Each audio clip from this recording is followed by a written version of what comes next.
And we are live. What's going on, everybody? This is your boy, the Scripture Plug.Albert, and today I'm coming at y'all with two videos for this live reaction that discuss the authorship of the Gospels. Because unfortunately, to this day, we still have people that try to claim that we don't know who wrote the Scriptures.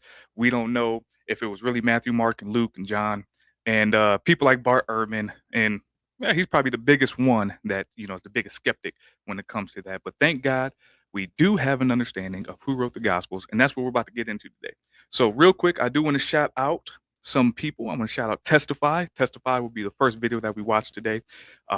In his video, if you're not, go follow him. Testify, I think it's just TST Testify. I don't know how to spell Testify, but go follow that brother because he has some crazy good videos and also inspiring philosophy. If you're not following inspiring philosophy, I don't know what you're doing because that brother also has amazing videos on every topic when it comes to Christianity and things of that nature. So, and he breaks it down well. Now, the reason why I wanted to watch these two videos is because one, I know inspiring philosophy is going to be great as he always provides evidence to back up where he's coming from. And these first video is just a young brother who's doing his thing on YouTube, and I came across just scrolling through. So what I like to do here on this channel is to big up the people that are spreading the gospel, spreading the word. So we're going to get into it. We're going to talk about it, and we're going to see how in the world can we know these things? How in the New world Testament scholars. can we understand who wrote the Gospels? But all right, let's get into it. Skeptical New Testament scholars like Bart Ehrman argue that the four Gospels in our New Testament are anonymous. In his best-selling book, Jesus Interrupted, Ehrman writes, "Some books, such as the Gospels, had been written anonymously, only later to be ascribed to certain authors who probably didn't write them, apostles and friends of the apostles. But wouldn't the early church be in a better position to know who wrote the Gospels than contemporary critics? I'd certainly think so, and as it turns out, the early church fathers were unambiguous and united about who wrote the four Gospels. It wasn't until 400 AD did anyone even dare to challenge the authorship of the Gospels, a guy by the name of Faustus the Manichaean. Before that, even rabid pagan critics like Celsus just took their authorship for granted." So hear what he's saying. He's saying 400 AD is the time when somebody tried to jump in and say, no, that's not the case. That's when the first hater came about, Faustus. By the way, shout out to Black Doctor because he had a stream not too long ago where he was talking about church fathers and things of that nature. And that's actually where I learned of this. So it took 400 to the year 400 AD for anybody to be like, who really wrote that? So just keep that in mind. Keep that in mind when it comes to where the devil's at play, because really the devil doesn't have any new tricks. He just recycles things. So that's, 400 AD was when the first hater came. And now we got, Bart Ehrman nowadays, who is one of the biggest of all the haters. Augustine clapped back at Faustus for even trying to challenge the traditional attribution, and I think his point still resonates today. Going full thug life, Augustine wrote, "Why does no one doubt the genuineness of the books attributed to Hippocrates? Because there is a succession of testimonies to the books from the time of Hippocrates to the present day, which makes it unreasonable either now or hereafter to have any doubt on the subject. How do we know the authorship of the works of Plato, Aristotle, Cicero, and Varro, and other similar writers, but by the unbroken chain of evidence?" In other words, Augustine just wasn't putting up with any double standards. So with that in mind, let's take a look at 6 ancient sources and see what the earliest succession of testimonies has to say about just who the gospel writers were. First, let's start with a guy by the name of Tertullian. Tertullian was a Latin apologist who wrote a boatload of responses against the heresies of his day. He wrote from Carthage, which is in modern-day Tunisia, at around 200 to 225 AD. I'm going to summarize what he and the other fathers had to say about the four gospels, but if you look at the description down below, I will give you references to where you can find the direct quotes yourself. Now, Tertullian tells us that the Gospels were written by 2 apostles and 2 apostolic men. The apostles, of course, were Matthew and John. He says Luke and Mark were apostolic men because of their associations, and he points out that Luke traveled with Paul. Tertullian tells us that Mark gives us a record of Peter's preaching. Now let's turn to Clement of Alexandria. Clement was a philosopher who traveled abroad. His travels took him to Greece, Italy, Syria, and Palestine, searching for wisdom, before he finally settled in Alexandria, Egypt. Now, Alexandria was a melting pot of sorts of all kinds of religious and philosophical ideas. There he heard the gospel from Plotinus, the teacher at the Alexandrian Catechetical School. Clement would become a believer, and in time he became the head of the school in Alexandria. He wrote at around 180 to 200 AD. Here's what we learn from Clement. Also, real quick, look at these times now. Look at these times. So Tertullian was between 200 and I think it was like 240. This one's between 180 and 200. So all these are timed well before the Council of Nicaea, because a lot of people, for some odd reason, want to attribute the Council of Nicaea to everything. Everything, the Trinity, who wrote the Bible, the compilation of the Bible, all this stuff. Everybody, for some odd reason, who don't know, Nicaea, woo, Council of Nicaea, that's when it happened. No, that's not the case. But also, I wanted to park here and look at the time frame as well, because all this, again, is well before the Council of Nicaea. So unfortunately, we have some heretics that will say that whether it's obviously atheists and Muslims and things of that nature will say that the gospel authorship, we didn't know until years after, and there's always been all this hoopla about that. But the reason why I wanted to stop here is because I wanted to say thank God we have church history, we have apostolic fathers, because it's so very important to really understand where we come from. And I believe that God has blessed us with the Holy Spirit to keep our traditions and keep our understanding from when Jesus obviously died on the cross and Christianity blew up to where it is now. So I never, ever, ever want to go against, even though I am not Orthodox or Catholic, I am a strong believer in church father, church history, and the power that we have in that. I'm not one of these people that believe in blind faith or anything like that. I believe that we have faith, and it's in God. He allowed us to have these things that we know about and that we can research and that we can look into, just in case if your faith is a little bit shaky for whatever reason, you can actually go back and see where our history is. And I believe that's a beautiful thing. So they tore Santa tore up brother, what's his name? Irenaeus tore him up. But so just remember the dates, how important church history really is. Because there's a lot of heretics out there that be like, oh no, church history doesn't mean anything. But yet they don't even understand that that's where we actually get the Bible that they read. But anyway, let's get back into it.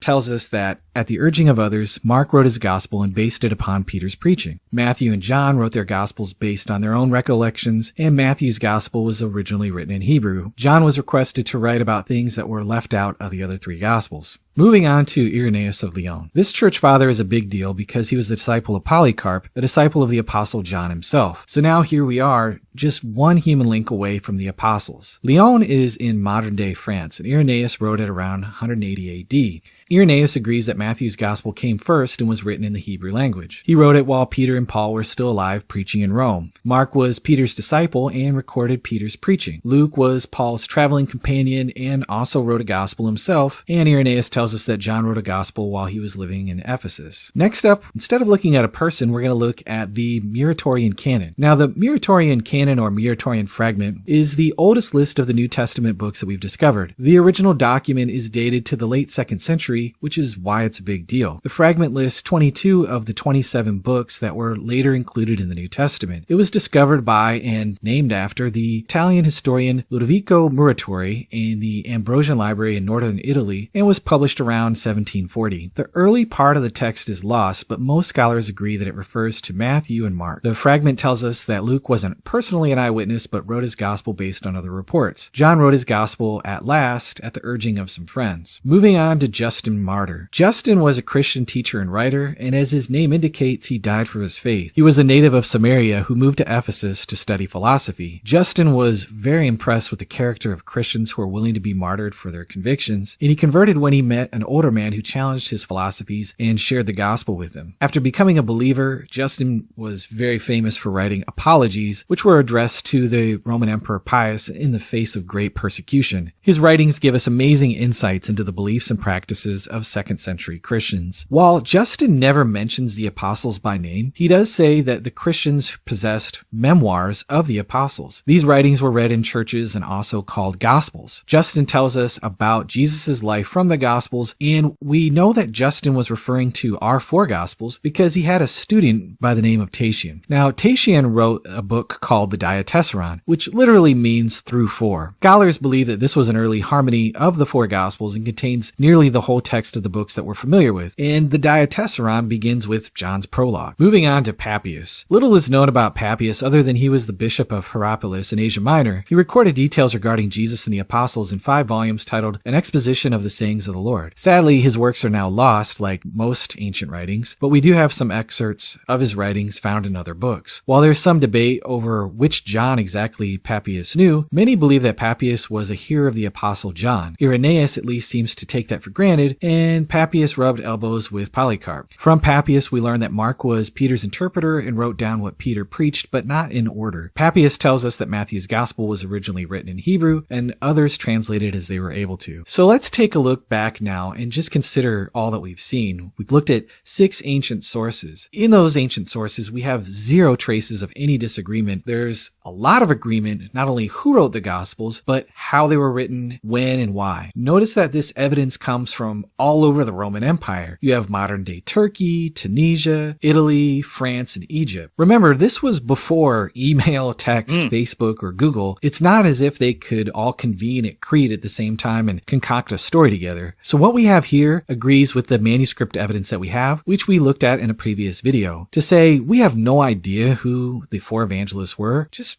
really fails to do justice to the early external evidence from the early church fathers. The chain of evidence is unbroken, and Augustine is right. To toss this evidence out is to apply a double standard. That's right. And again, follow Testify. Go follow that brother's channel. And man, I'm so glad he put that out. And the cool thing is with these videos that he put out, he has the sources in his description. And also you can look up every single source that he put. The Tim, hey buddy, how about you kind of tell us a little bit what you're doing here? It looks like you disagree. So what about this video do you not agree with? What about what he was talking about or the sources that he brought do you not agree with? Let me know in the comments because, haters are welcome here too. I'm glad you're here because you get a chance to learn. You get a chance to learn. But now with that being said, when it comes to everything that he was talking about, again, like I was saying earlier, church fathers and church history is a beautiful thing. I'm so very glad that the disciples of the apostles were able to work, live, and abide in the spirit to where that we can have the church history that we have now. Because earlier on, it was a lot of persecution, obviously in the church, even amongst church members. But it was able to then fight through that, and now it's where we're at. Where it's just the biggest, obviously, religion in the world, and I think it's obviously because the Holy Spirit and God wanted His church to obviously grow on and allow people to become reconciled back to Him. So, church father, whether it's like he was saying, Tertullian and the different fragments that he was talking about, all this evidence points towards we know because obviously the people that were around there know, and we have apostolic succession to point to that. So with that being said, what's he saying? Already done. Looked that mess up, trying to keep it honest. What? No hate, no lies. Already been studying, my man. Years. This past mess came from faith. But I don't know what this brother's trying to say. But anyway, he must be an atheist. LARP away. Bless your heart. So if you looked up all this stuff, then how come you're not refuting any of the sources that he brought? You're just talking in the comments about things that you probably looked up. And like most people, when you look up, the author's anonymous, you see people like Bart Ehrman. That's one of the first things that you pop up is Bart Ehrman books. And obviously, when it comes to Bart Ehrman, with what was just broken down, he doesn't touch on any of those things, much like you're not touching on any of these things. So until you can actually show proof, you're really just, yapping about some things. But with that being said, let's get into our second video. That we're going to get into. And again, that was Testify, by the way. So go follow Testify.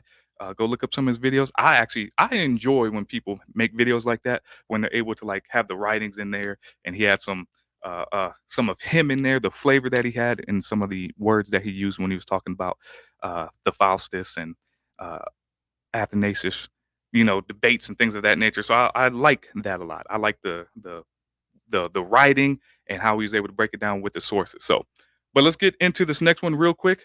And this one again is from Inspiring Philosophy. If you're not following Inspiring Philosophy, go follow that brother as well. So we got Testify and Inspiring Philosophy. Both their videos are breaking down how we can understand that the Gospels are not anonymous. 4 Gospels are attributed to Matthew, Mark, Luke, and John, but many argue the Gospels were originally anonymous, and the names were only added later to give them more authority. But is this accurate? In the 1st century, were the Gospels entirely anonymous, and only when they were criticized did 2nd century Christians add names to give them more authority? Or are there good reasons to think the Gospels really did come from Matthew, Mark, Luke, and John?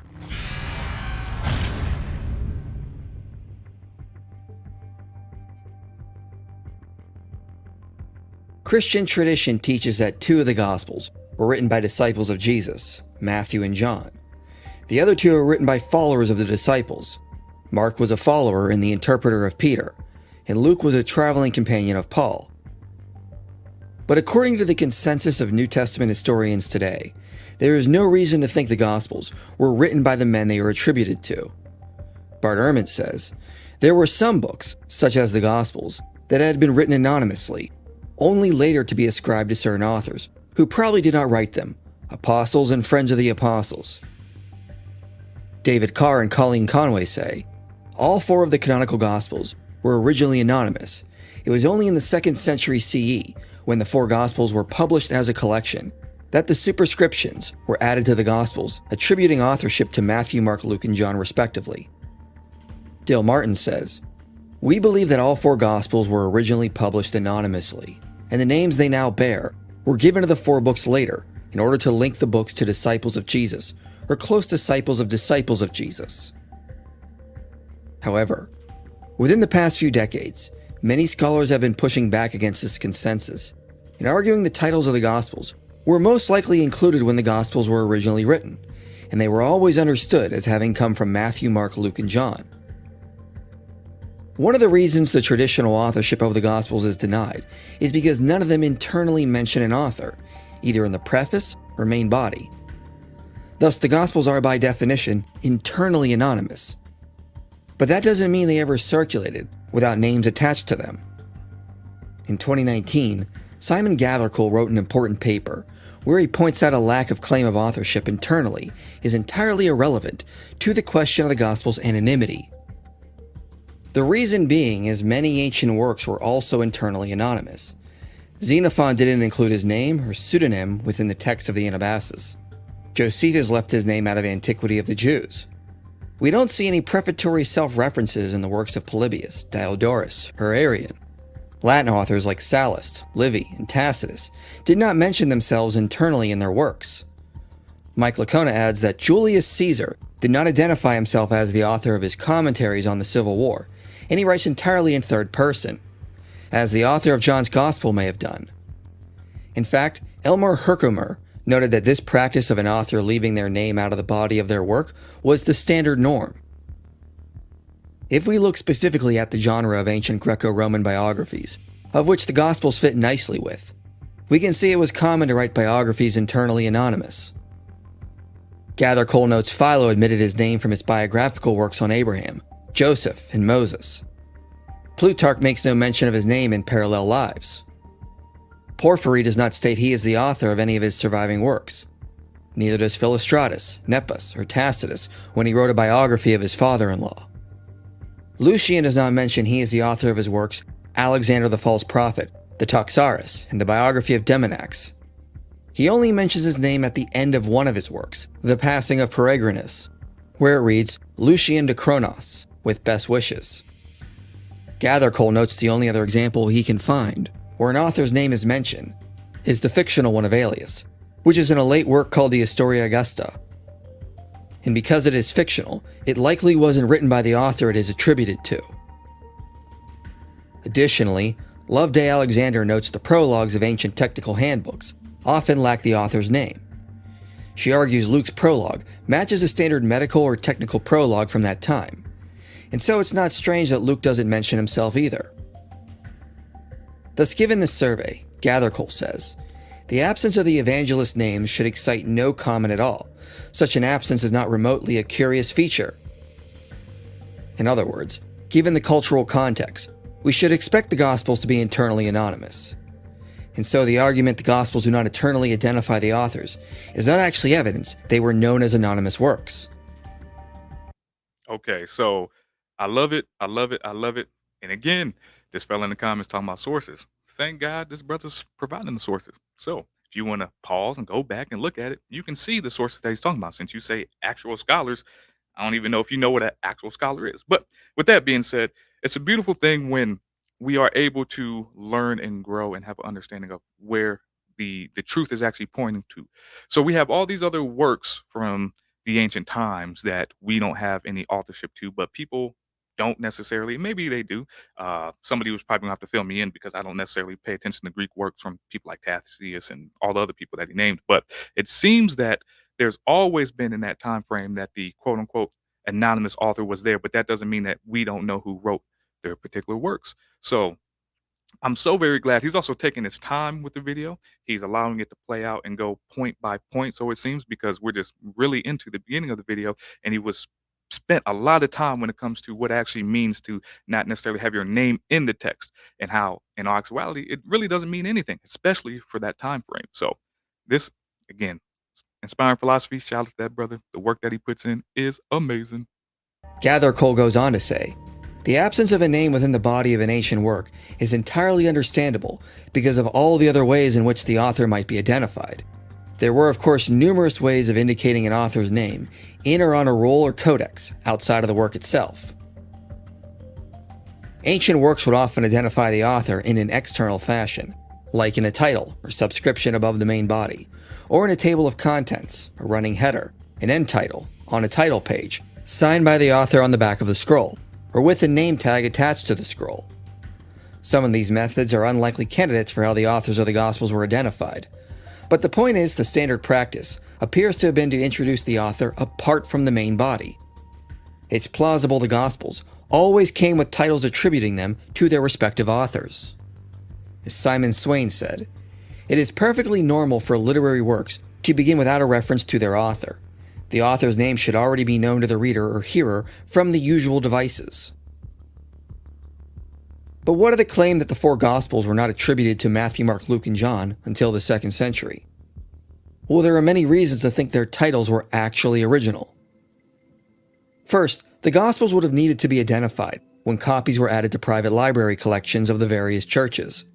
So it is likely they came with some form of external title to identify them, just as it was the case with other ancient works. Second, it is unlikely the Gospels would have circulated without names attached to them. For example, the prologue of Luke's Gospel indicates it was sent to someone named Theophilus. It is inconceivable the Gospel would have been sent to him without Theophilus knowing who wrote and sent him a copy of a Gospel. It is unlikely he would have just received some anonymous text and considered it authoritative without knowing it came from someone like Luke. As Richard Bauckham said, the author's name would have featured in an original title, but in any case would have been known to the dedicatee and other first readers because the author would have presented the book to the dedicatee. We know in the 1st century, Paul's letters were circulating between different churches, and whoever was delivering the letters would have been able to verify the letter came from Paul. Likewise, as Gospels were being copied and circulated, the various churches would have requested information on where the Gospel came from. It is unlikely they just would have accepted any old writing without believing it came from a reliable source. The early church father Papias said he didn't give stock to any tradition that could not be traced back to a reliable source, like a disciple of Jesus or a known elder. So it is unlikely the early church would have accepted anonymous biographies about Christ without knowing they came from reliable sources. Third, when we study the early church writings, we can see there is unanimous agreement among a multitude of witnesses. All agree the Gospels came from Matthew, Mark, Luke, and John. There are none that dissent and attribute them to other authors. Even early copies of the Gospels that have survived, that still have a title, attribute them to their respected authors. No Gospel manuscript has ever been found that bears a different name. P66 from the 2nd century notes John as the author of the Gospel attributed to him. P4, which dates to the 2nd or 3rd century, notes Matthew as the author of the Gospel attributed to him. In the 2nd century, Clement of Alexandria lists 4 Gospel authors throughout his works: Matthew, Mark, Luke, and John. In the letter of Polycrates of Ephesus to Victor of Rome, we see him identify who the beloved disciple is. The Gospel of John states its testimony came from the beloved disciple of Jesus, and Polycrates identifies this disciple as John. The Muratorian fragment is missing its opening, but identifies Luke and John as Gospel authors. Irenaeus tells us the 4 Gospel authors are Matthew, Mark, Luke, and John. An indisputable testimony to John's authorship of the 4th Gospel comes from Theophilus of Antioch. Hegesippus seems to also suggest that John was a Gospel author. Apollinaris refers to Matthew 26:17-19 and suggests the author of it was the disciple Matthew. The Acts of John seems to identify the beloved disciple as John. Heraclean says John 1:18 was spoken by the disciple John. In a fragment we have from the early church father Papias, we see he says that Matthew and Mark were gospel authors. And Gathercole notes his information likely came from John the Elder, who was another disciple of Jesus. Additionally, we have other texts that point to the four traditional gospel authors. In the Acts of Peter and the 12 from the Nag Hammadi collection, we see a scene played out that is strikingly similar to what we read in John 13. But instead of the conversation being between Peter and the beloved disciple, it is between Peter and John. This implies the beloved disciple, the authority behind the Gospel of John, was in fact a disciple named John. As Gathercole says, seeing John as the one beside Jesus, the Acts of Peter and the 12 apostles thereby sees John as the beloved disciple, and therefore the author of the Gospel. In the Gospel of Thomas, we get a hint that Matthew may have been understood to be a Gospel author, as he's singled out among the 12 to be an authority figure on who Jesus was alongside Peter.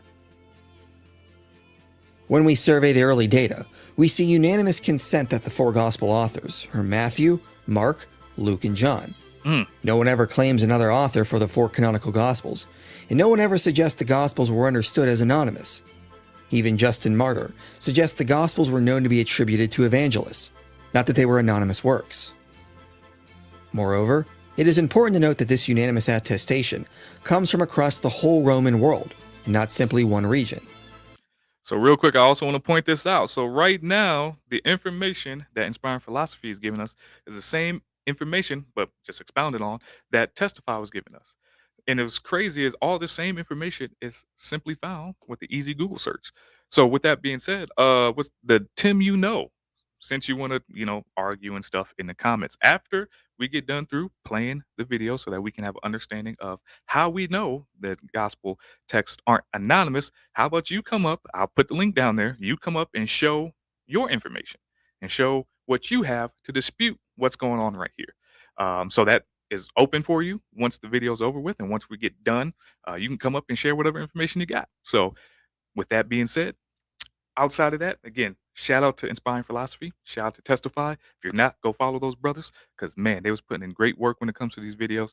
And again, when it comes to the understanding of what anonymous is as opposed to what people think that it is nowadays and how people try to say that, oh, well, all these lies about our gospels. One question I always had, too, which Lord willing he answers in the upcoming part of the video, is why would they not put the other apostles as authors to gospels? Why wouldn't they have the Gospel of Thomas or Barnabas or any of the other apostles? Why would they pick two people that were a part of the apostolic succession and not necessarily people that were with Jesus?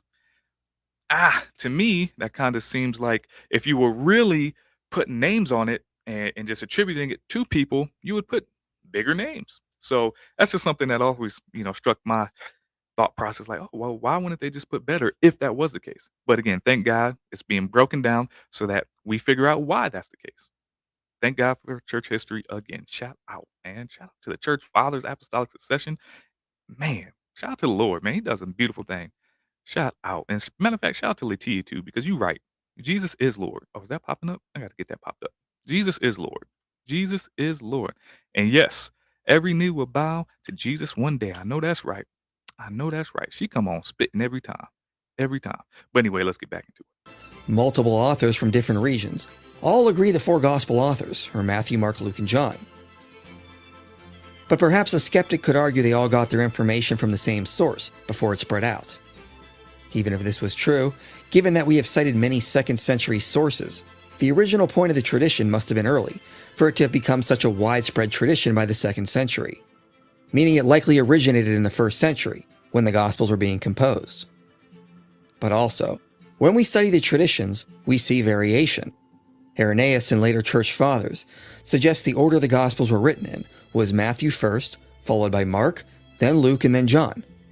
But Clement of Alexandria believed Matthew and Luke were written first, then Mark, and then John. So it appears they had different traditions regarding the order the Gospels were written in. which shows us their information was not all coming from the same source. And despite this, we still have unanimous agreement on who the Gospel authors were. James D.G. Dunn also notes the titles of the Gospels have remarkable similarity across manuscripts, which suggests the titles were added early, before they spread around and other churches could add their own differing labels. The Gospels were not known by a variety of titles. Such an outcome was likely if the titles depended on recipients rather than the author. Each recipient of an anonymous writing was likely to choose an identifying label most convenient to him. The fact, then, that the Gospels are almost universally known by the fuller title, the Gospel according to, or simply according to, strongly suggests that the title was given to each Gospel as soon as they began to be circulated, to be more widely known and used beyond their places of origin. As noted, the Gospels would need to be identified when copies were added to private library collections of various churches. If they were entirely anonymous, various churches would have found different ways to label them, which would have inadvertently created different traditions on who wrote them. But as Dunn notes, this is not what we see. We see the basic title, or the later abbreviated title. So it appears the titles of the Gospels that attributed them to their respective authors were most likely original and not added at later points. This makes sense with the external data that we discussed. But also we should note, it seems that the names attached to the Gospels would be unlikely picks of later forgers. Matthew is a Gospel that is for evangelizing the Jewish people, but it was attributed to a tax collector, which was a despised profession among the Jews. It is also unlikely that the Gospel was attributed to him on the basis of the references to him in verse 9:9 and 10:3, given how much of a minor role he plays throughout his Gospel. Mark and Luke were only followers of the disciples, not direct disciples of Jesus. It would make no sense to attribute Gospels to men who were never close with Jesus. Why not attribute the Gospel of Mark to Peter, which tradition says was Mark's main source? Why would you pick two people as Gospel authors who were not direct disciples of Jesus? Only the last Gospel is attributed to a close disciple of Jesus. Given this, there's no reason to think forgers from the 2nd century would pick Mark or Luke as Gospel authors, or a tax collector as the author of the Gospel for the Jewish people. Finally, it has been noted by scholars like Richard Bauckham, if the Gospels were truly anonymous early on, we should expect church father commentary on their authorship to resemble the talk on the book of Hebrews.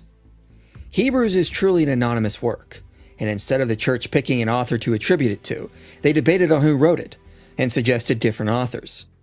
P46 implies Paul was the author. Tertullian attributed it to Barnabas. Eusebius wrote that Origen said Paul was the author.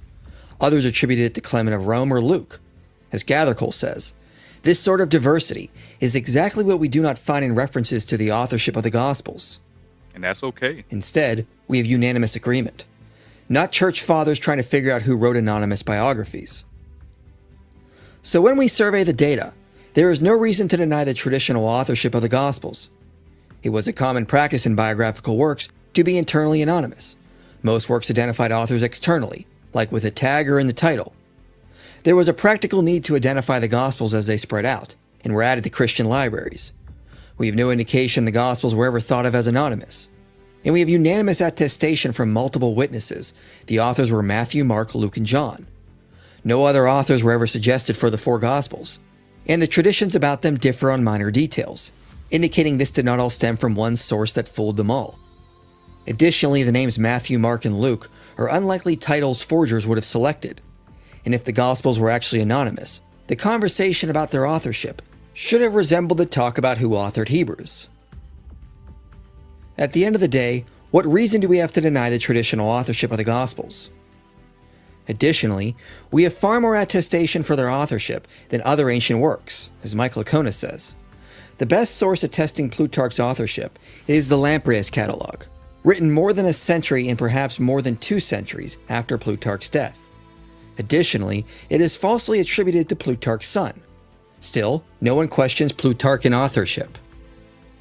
The first person to tell us the annals were written by Tacitus is St. Jerome, who was writing over 300 years after Tacitus. In comparison, it is clear we have far better attestation for the Gospels than many other ancient works that no one questions the authorship of. Why are the Gospels assumed to be anonymous when the evidence strongly favors they never were?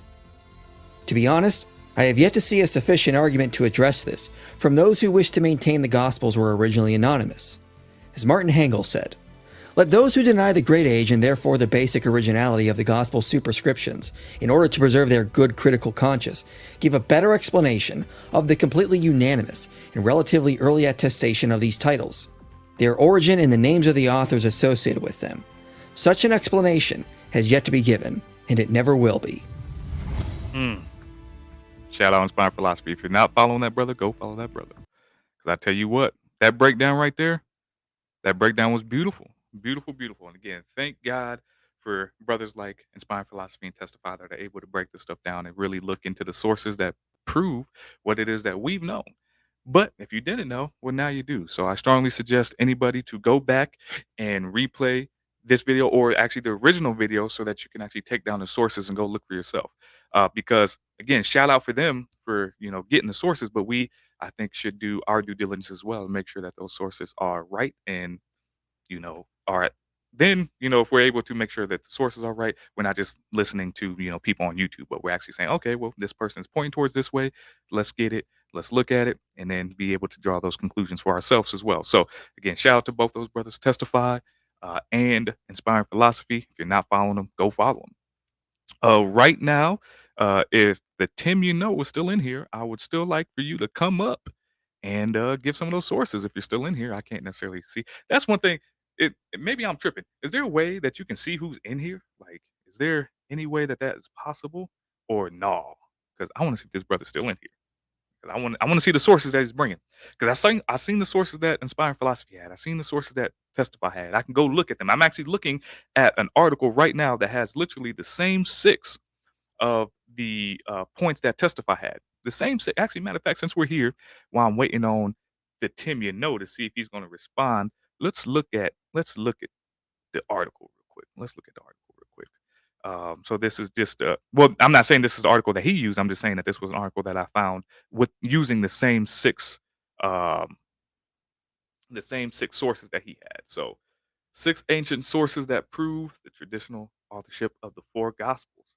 So obviously the part of the page right there. Oh, let me get out of here so y'all can actually see the whole article. Y'all don't need to see me up in here. All right, so we come down and we got Tertullian. The breakdown of the understanding of Tertullian and how he understands, what I'm saying, who wrote the Gospels. He put it down right there. John, Matthew, implanting in us faith, while from among the apostolic men, Luke and Mark. Look at that, Luke and Mark. So Tertullian is letting us know that he knows who wrote the Gospels. Shout out to church fathers. A lot of haters in the comments too that don't like church fathers for whatever reason. Where without the church fathers, without church history, we wouldn't even have what we have today. So, I ain't never gonna hate on no church father, no church history. It's a beautiful, beautiful thing that God has allowed us to have. And it breaks down who Tertullian was, known in church history as the father of Latin theology, because he was the first church leader to write his works in Latin. Oh, shout out to him then, speaking Latin. He wrote extensively in defense of Christianity against persecution from the outside or heresy from within. The heresy from within. What's that heresy from within? Man, so many heretical views. Y'all seen Dizzy in here earlier. Y'all seen Dizzy in here early acting a fool. I ain't give that man no attention because he is just one of them people. I see Latia was shooting at him though, shooting at him real hard, but one of those people from the heretical view. The Arius view, the JW view, it's in there. Sabellianism, all these times that people tried. People tried to infiltrate the truth. People tried to uh, uh, take down what God has built up, but it's not happening because the truth will always reign free. The truth will always reign free. So we got Clement of Alexandria, another source right here. Oh, Dizzy's here. Look at Dizzy being in the comments like always, but never provided any substance. I tell you what, saying that Arius was a hero. That is crazy. But that's Dizzy for you. That is Dizzy for you. Anyway, Clement of Alexandria. Mark, the follower of Peter, while Peter was publicly preaching the gospel at Rome in the presence of some of Caesar's knights and uttering many testimonies about Christ. On their asking him to let them have a record of the things that they had been said, wrote the gospel that is called the Gospel of Mark from the things said by Peter. just as Luke is recognized as the pen that wrote the Acts of the Apostles and the translator of the letter, of Paul to the Hebrews. So more source. God preserved two Bible, no thanks to churches. Oh man, let me tell you something, Dizzy.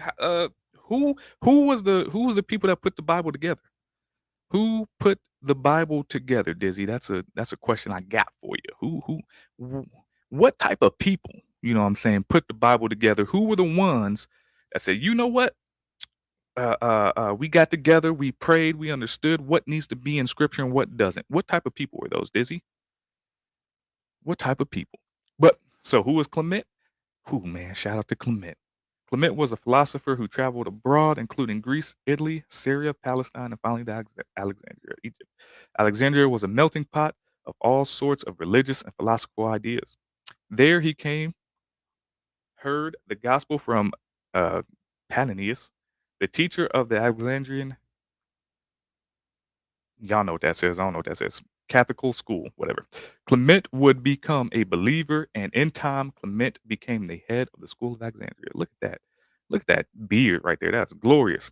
So the information that we have, and if you don't know, obviously you can check into edu files and everything else like that about what's being said. Because if I'm not mistaken, I think this is just like a normal article. I don't even necessarily know exactly who wrote this article, what publication this is, but it definitely looks like the same information that's being passed on.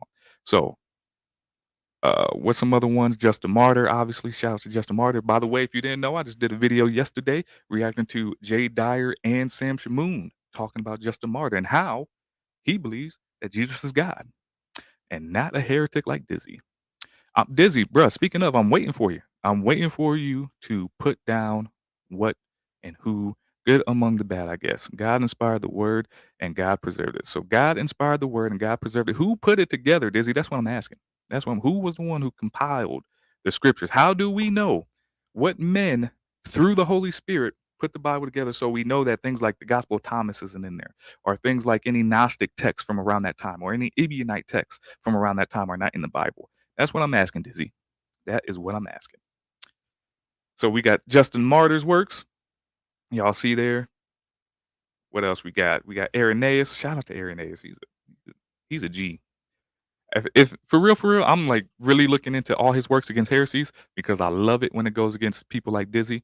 And the breakdown, because he was breaking this stuff down well before the JWs came and everything like that. So it was breaking it down. It was letting you know when people try to infiltrate what to look out for. So shout out to Irenaeus. Papias. Papias. So the Papias work. So all the works right here. Again, it's a quick and easy Google search when it comes to understanding. And then there's the Manchurian fragment that they were talking about in the video as well. So how we know that the gospel authors are not anonymous in the sense of not us knowing who wrote them or people randomly picking who wrote them. We know who wrote them because we have church history and we have fragments like this. And also, when it came to inspiring philosophy, he was showing outside sources that note who wrote each gospel. Man, I'm saying the good Lord was really with them under candlelight, doing all this, and we over here struggling to type in something, and they was out there in candlelight doing what they had to do. I tell you what, Jehovah's Witnesses are liars like Muslims. I believe that to be true. Triune theory added. See, I tell you what, Dizzy loves to say stuff, but he never likes to back anything up. I'm still waiting for him to tell me who compiled the Bible. I'm still waiting for him to tell me of the church that got together under the Holy Spirit that said this is what the Bible is and this is how we know what God breathed is. I'm still waiting for that. I'm still waiting. Good question. But those politics added corruption. See, he's not answering. I'm waiting for an answer, Dizzy. I'm waiting for an answer. This is what he does all the time. Y'all see it. He likes to throw out claims, but can never, ever substantiate or back up any of his claims. And then when it comes to us asking that brother a question, boy, I tell you what, he's Stevie Wonder to it. He can't see the questions. He can't see nothing. That brother's stuck. I tell you what. I tell you what. And it looks like that brother Tim, not in here anymore. So, he was talking big earlier on about all these sources that he had and all these scholars that he talked to and all this good stuff. And it seems like he's no longer here. He has left the building. He came in just to type in a whole bunch of stuff to skedaddle. Skedaddle. But it is what it is. When people love to come up and talk about things and then they like to put stuff in the comments, and then when you actually ask them to come up so you guys can have a conversation, that's not the case. I'm not even saying that, I know a whole bunch of anything because I'm just learning, much like a lot of folks.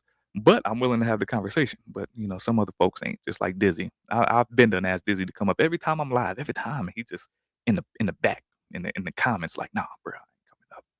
I ain't coming up. Dizzy, another question since you don't want to answer that question.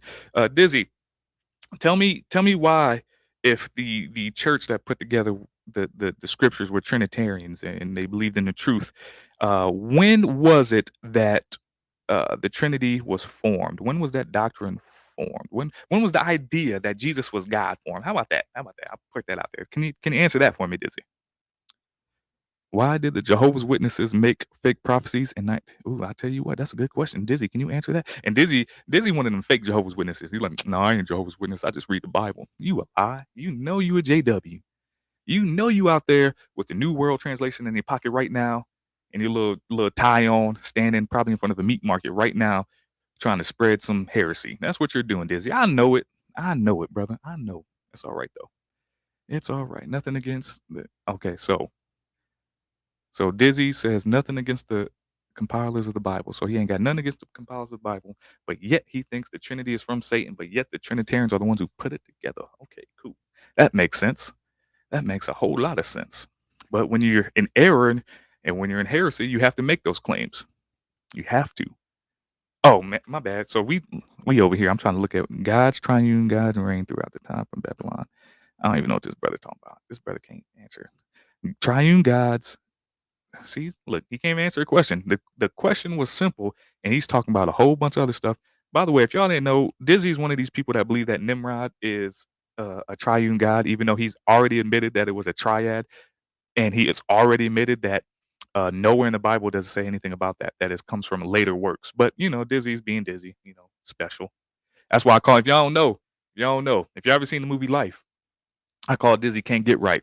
If you ever seen the movie Life, Can't Get Right is that brother's name. If you don't know who Can't Get Right is, he's a special brother. He's a special brother. And if you guys haven't seen Life, I gave him another name too. If you ever seen Full Metal Jacket, Dizzy is Gomer Pyle. Dizzy is Gomer Pyle from now on. That brother is Gomer Pyle and Can't Get Right depending on the day and depending on what I want to talk about.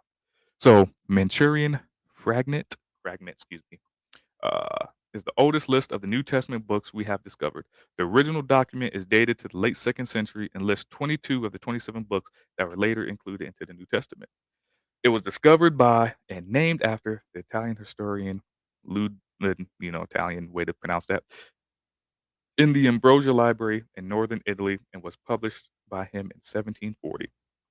The manuscript copy that Manchuri discovered was written in Latin and has been dated to the 7th and 8th century, but several internal indicators have convinced most experts, Christians and non-Christians, that the original manuscript fragment should be dated near the end of the 2nd century. So that is a beautiful thing. And, talking about the double standard and everybody obviously is going to hate on the Bible. Everybody's going to put standards on the Bible that go against any other standard. Like Inspiring Philosophy was saying earlier, when it comes to all these other works that people don't take away from their authorship because it's quote unquote anonymous. But when it comes to scripture, man, Bart Ehrman is pushing for the hate. But thank God for church history and again, everything like that. So with that being said, I think we're going to wrap up here.